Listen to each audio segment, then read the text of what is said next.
Chairman.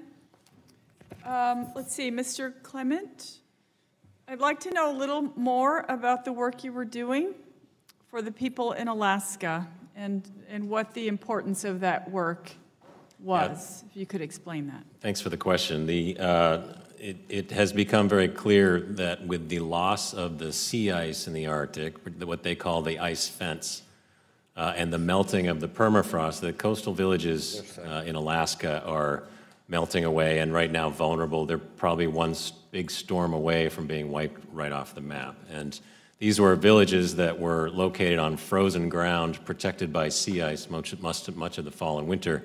But when the big storms come in the fall now, they're completely exposed. So we have, the GAO has estimated over 30 villages that are imminently threatened and need to be relocated. So there's no getting around the fact that the Interior Department needs to address that as the federal trustee for American Indians and Alaska Natives.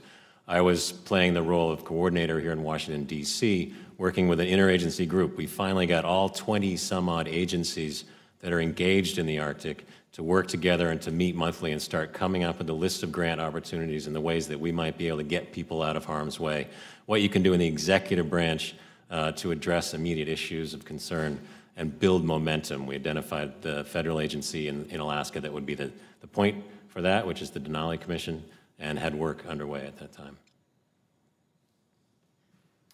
Thank you. I met a woman one time who said her village was going to be underwater in 10 years, and so doing everything she could. Also, I read an interesting article once about the fact that Alaska Natives didn't have a word for the actual ocean because it had always been frozen. That's all they ever knew until it started melting, and they actually had to find a new word in their language, which I thought was interesting. But for me, it seems like a terrible and just tragic loss of culture from those communities there. So as you mentioned in your testimony, you were reassigned soon after this administration came in. Who took over the work that you were doing for those Alaska Native communities, that incredibly important work? Who took that over after you were gone? They'd never replaced me, and that work ceased. They've never replaced you? No, several months later, they found a political appointee to sit in the office, but he has since moved on upstairs. So somebody that doesn't realize how much in jeopardy these communities are from the melting ice and the seawall. Correct. Wow, or the sea ice. Is there someone leading that office now, and you say no? That's still vacant. Okay, and do you believe policy decisions for that work can still be made with the same level of scientific expertise with no one there? There's no one there to provide that, yeah.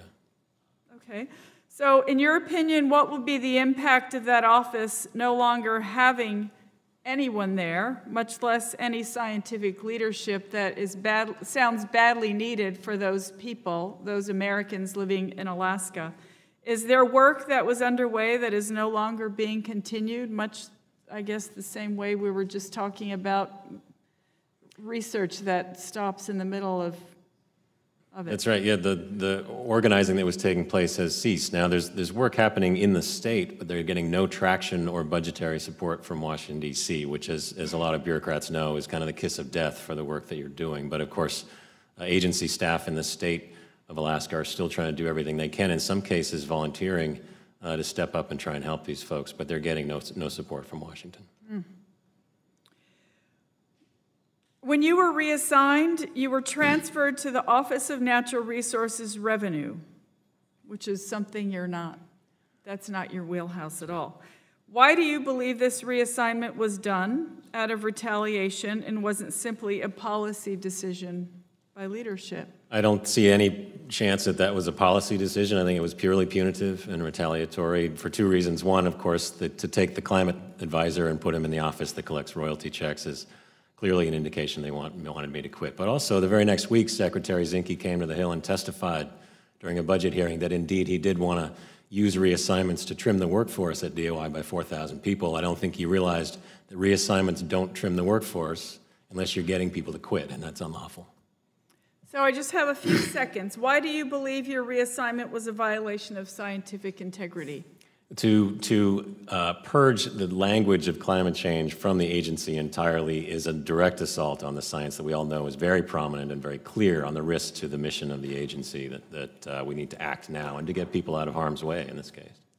Thank you very much. I yield back, Mr. Chairman.